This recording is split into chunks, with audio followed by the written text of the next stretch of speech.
మామ ఫైనల్గా అఖండ 2 తాండవం చిత్రం అయితే ప్రీమియర్ ఇప్పుడే కంప్లీట్ అయిపోయింది మామ. అండ్ ఈ సినిమా రివ్యూ కూడా ఎటువంటి లేట్ చేయకుండా థియేటర్లోనే ఇచ్చేస్తున్నా. కొంతమంది నువ్వు ఎక్కడ సినిమా చూసావు భయ్యా అని అడగచ్చు. అలాంటి వాళ్ళ కోసమే డిస్క్రిప్షన్లో ఇన్స్టాగ్రామ్ లింక్ ఇస్తా, వెళ్ళి స్టోరీ చూడండి.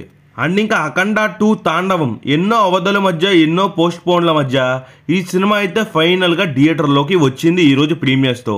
ఇంతకీ ఈ చిత్రం ఏమేదా బాగుంది, ఇంతకీ ఈ సినిమా వచ్చేసి ఎక్స్పెక్టేషన్స్కి రీచ్ అయిందా లేదా, వారం రోజులు మనల్ని వెయిట్ చేపించిన ఈ సినిమా ఫుల్ మీల్స్ పెట్టే విధంగా లేదా, ఇంతకీ బాలయ్య బాబు గారికి ఈ సినిమాతోటి ఇంకో హిట్ పడిందా లేదా అనే వాటి గురించి ఈ రివ్యూలో మనం డీటెయిల్గా మాట్లాడుకునేటటువంటి ప్రయత్నం అయితే చేద్దాం. సో అంతకంటే ముందు ఛానల్కి ఎవరైనా కొత్తగా వస్తే ఛానల్లోని కంటెంట్ చూసి నచ్చినట్లయితే సబ్స్క్రైబ్ చేసుకోండి. అండ్ బాలకృష్ణ గారి ఫ్యాన్స్ అయితే ఖచ్చితంగా వీడియోని లైక్ చేయండి. ఇంకో 10 మంది ఈ సినిమా ఎలా ఉందో తెలుసుకునే ప్రయత్నం అయితే చేస్తారు కాబట్టి.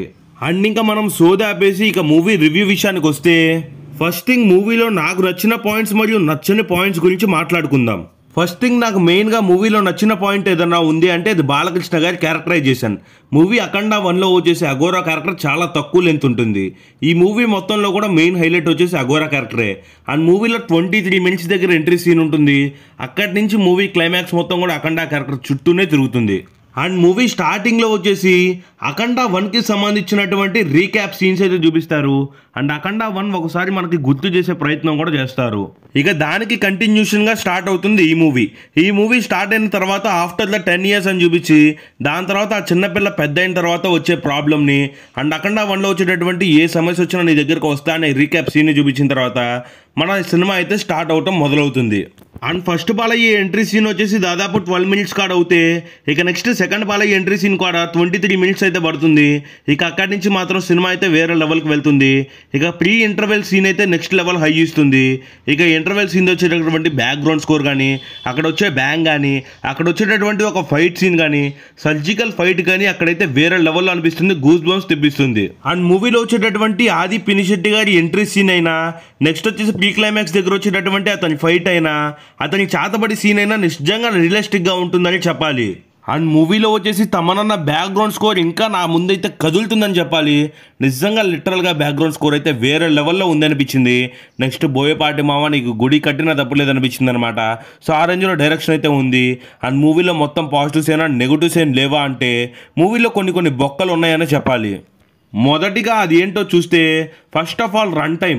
మూవీ రన్ టైం అయితే మరీ అంతసేపు ఉండకూడదేమో అనిపించింది. 2 గంటల 45 నిమిషాలు కొంచెం ల్యాగ్ అయింది ఫీలింగ్ అయితే ఖచ్చితంగా వచ్చింది. కొన్ని సీన్స్ అయితే సింపుల్గా ట్రిమ్ చేసేయచ్చు. అండ్ ఇది బాలయ్య ఫ్యాన్స్కి అయితే ఓకే, కానీ మిగతా వాళ్ళకైతే పెద్దగా ఎక్కదు.